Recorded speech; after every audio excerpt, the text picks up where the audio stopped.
ತಾಲೂಕಿನ ಹೊಸಳ್ಳಿ ಗ್ರಾಮದ ಗಂಗಾದೇವಿ ಜಾತ್ರಾ ಮಹೋತ್ಸವ ಅದ್ದೂರಿಯಾಗಿ ಜರುಗಿತು. ವಿಶೇಷವಾಗಿ ಮಹಿಳೆಯರು ರಥೋತ್ಸವವನ್ನು ಎಳೆಯುವ ಮೂಲಕ ಜಾತ್ರೆ ಅಪಾರ ಭಕ್ತಾದಿಗಳ ಮಧ್ಯೆ ಭಕ್ತಿಯಿಂದ ಜರುಗಿತು. ಈ ಸಂದರ್ಭದಲ್ಲಿ ಗ್ರಾಮದ ಗುರು ಹಿರಿಯರು ಹಾಗೂ ವಿವಿಧ ಸಮಾಜದ ಮುಖಂಡರು ಮತ್ತು ಯುವಕರು ಅದ್ದೂರಿಯಾಗಿ ಜಾತ್ರಾ ಮಹೋತ್ಸವ ಪಾಲ್ಗೊಂಡಿದ್ದರು. ಈ ಸಂದರ್ಭದಲ್ಲಿ ಗ್ರಾಮದ ಮುತ್ತೈದೆಯರಿಗೆ ಉಡಿ ತುಂಬುವ ಕಾರ್ಯಕ್ರಮ ಆಯೋಜಿಸಲಾಯಿತು ಮತ್ತು ಸಾಮೂಹಿಕ ವಿವಾಹದಲ್ಲಿ ಇಬ್ಬರು ನೂತನ ದಾಂಪತ್ಯಕ್ಕೆ ಪಾದಾರ್ಪಣೆ ಮಾಡಿದರು. ಕೊಪ್ಪಳ ಜಿಲ್ಲೆಯಲ್ಲಿ ಹಿರೂರು ತರುವಾಯ ಹೊಸಳ್ಳಿಯಲ್ಲಿ ಮಹಿಳೆಯರಿನಿಂದಲೇ ಮಾತ್ರ ರಥೋತ್ಸವ ಜರುಗಿದ್ದು ವಿಶೇಷವಾಗಿ ಕಂಡುಬಂದಿತು.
ಜೂನ್ 5ನೇ ತಾರೀಕು ಗಂಗಾವತಿ ನಗರದಲ್ಲಿ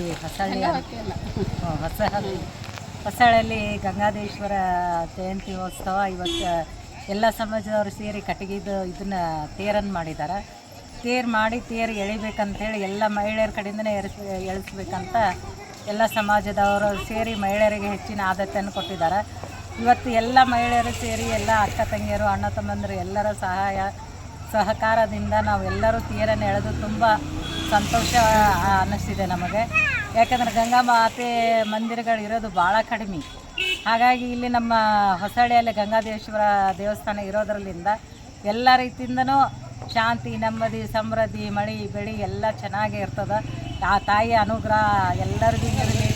ಹಾಗೂ ನಮ್ಮ ಮಹಿಳೆಯರಿಗೆ ಹೆಚ್ಚಿನ ಆದ್ಯತೆ ಕೊಡೋದ್ರಿಂದ ಮಹಿಳೆಯರಂದ್ರೆ ಶಕ್ತಿ ಮಾತೆಗಳಿದ್ದಂತೆ.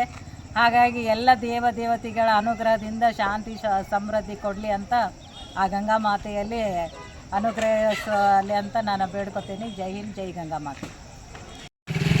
ಇವತ್ತಿನ ದಿವಸ ಹೊಸಳ್ಳಿ ಗ್ರಾಮದಲ್ಲಿ ಎಲ್ಲ ಸಮಾಜದವರು ಒಂದು ಹೊಸ ತೇರನ್ನು ಮಾಡಿರ್ತಾರೆ.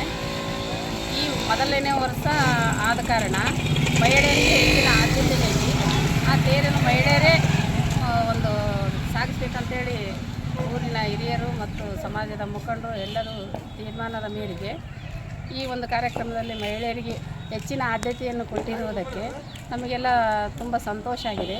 ಪ್ರತಿ ವರ್ಷ ಈ ಗಂಗಾ ಜಯಂತಿ ದಿವಸ ಮಹಿಳೆಯರು ಈ ತೇರನ್ನು ಎಳೆಯುವುದರ ಮುಖಾಂತರ ಈ ಹಬ್ಬವನ್ನು ಆಚರಿಸಬೇಕೆಂದು ಈ ಒಂದು ಶುಭ ಸಂದರ್ಭದಲ್ಲಿ ಎಲ್ರಿಗೂ ನಮಸ್ಕಾರ ತಿಳಿಸುತ್ತಾ ಧನ್ಯವಾದಗಳನ್ನು ಹೇಳ್ತೀನಿ. ಅದೇ ರೀತಿ ಈ ಒಂದು ಕಾರ್ಯಕ್ರಮದಲ್ಲಿ ಊರಿನ ಎಲ್ಲ ಸಮಾಜದವರು ಬಂದು ಈ ಕಾರ್ಯಕ್ರಮವನ್ನು ಯಶಸ್ವಿಗೊಳಿಸಿ ಮಹಿಳೆಯರಿಗೆ ಗೌರವ ಮತ್ತು ಗೌರವ ಮತ್ತು ಸಮಾಧಾನದಿಂದ ಎಲ್ಲ ಕಾರ್ಯಕ್ರಮದಲ್ಲಿ ಭಾಗವಹಿಸಬೇಕೆಂದು ತಿಳಿಸಿ ಯಾವುದೇ ಒಂದು ಕುಂದುಕೊರತೆ ಇಲ್ಲದೆ ಈ ಕಾರ್ಯಕ್ರಮವನ್ನು ಯಶಸ್ವಿಗೊಳಿಸಿದ್ದಕ್ಕೆ ಊರಿನ ಹಿರಿಯರಿಗೂ ಪ್ರಮುಖರಿಗೂ ಅಣ್ಣ ತಮ್ಮಂದಿರಿಗೂ ಎಲ್ರಿಗೂ ಈ ಒಂದು ಶುಭ ಸಂದರ್ಭದಲ್ಲಿ ನಾವು ಮಹಿಳೆಯರ ಪರವಾಗಿ ಧನ್ಯವಾದಗಳನ್ನು ಕೋರುತ್ತೇವೆ.